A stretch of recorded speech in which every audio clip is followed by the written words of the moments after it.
Here's Curry. He's got a bigger man on him. Can he take him off the dribble? And just launches in the corner.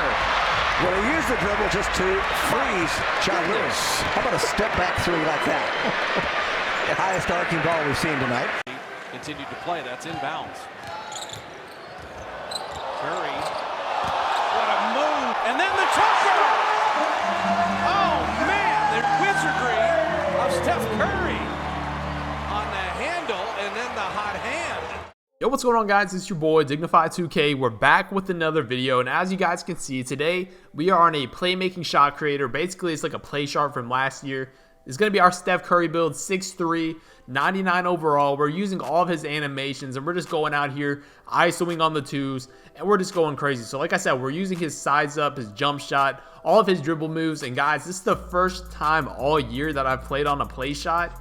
It is insane how good they are, how very hard they are to guard. If you saw in the intro clips, I can hit step backs. I was literally pulling from way beyond hash on the twos. How quick you are and how you can like finish around the rim even with the one finishing badge that I have.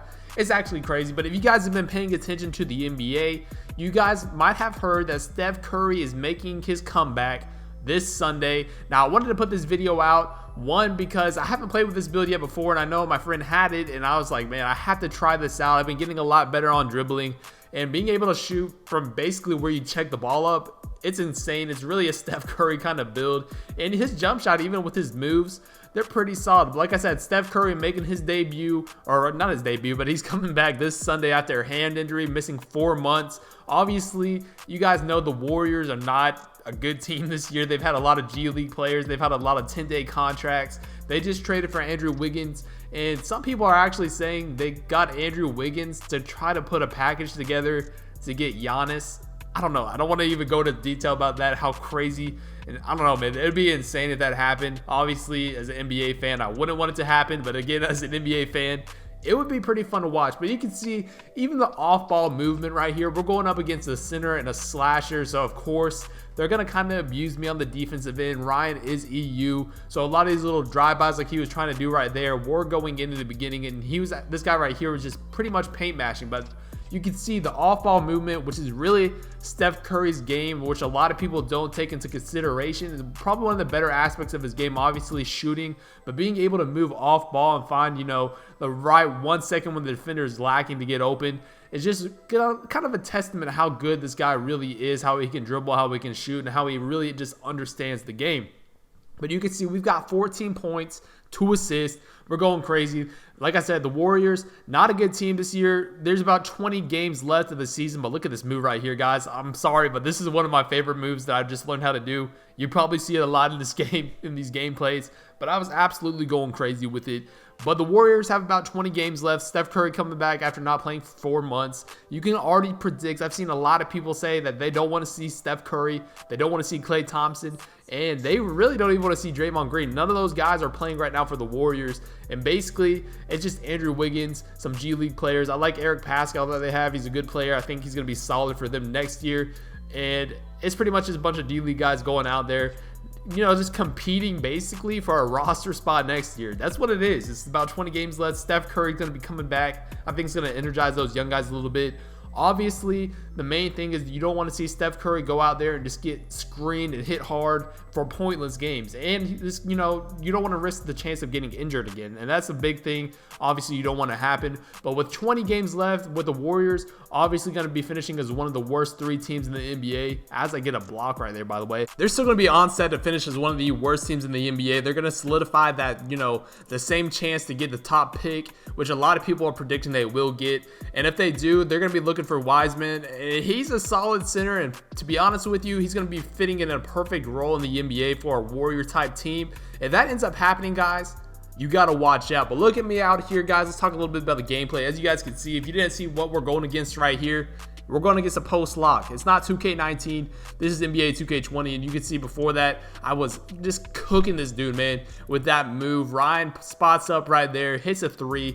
This is like the way that Steph Curry plays in real life. This build is super good at, and you can see I didn't think that was that contested, 20%. But this build, it gets steals. It can play, good defense to where you can poke balls loose. But if you're left open, you're cashing out every single shot. And like I mentioned beforehand, you can literally spot up from like the hash mark and just get a shot off with 99 speed. This rebounding wing cannot guard me. A lot of the time you'll see this kid just, you know, just trying to chase me pretty much, and I'm just going to dot Ryan every single time like that.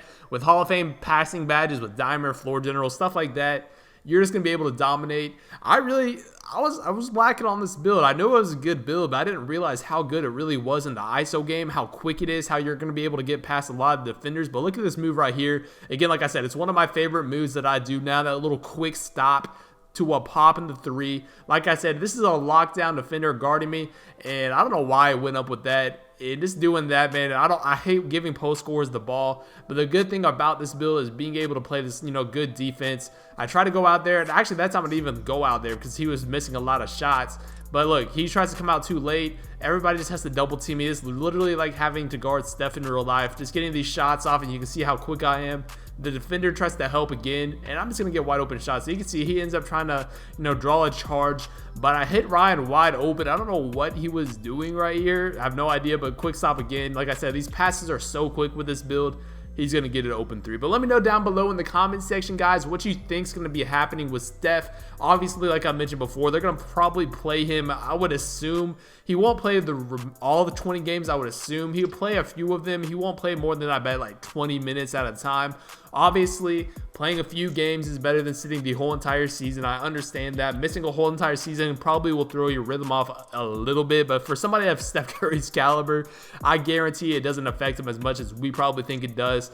But just getting those little NBA reps, getting familiar with some of the guys that you might see on the squad next year obviously would not hurt.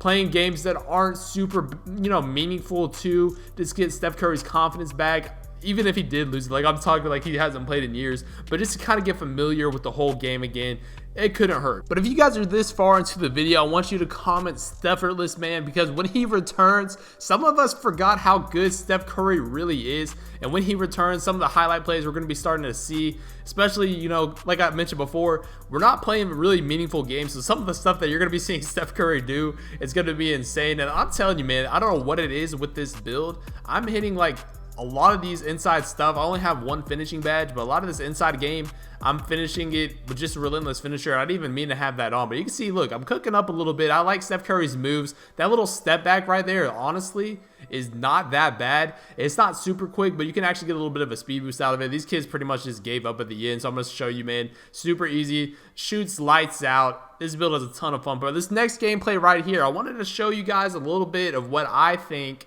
is wrong with 2K20.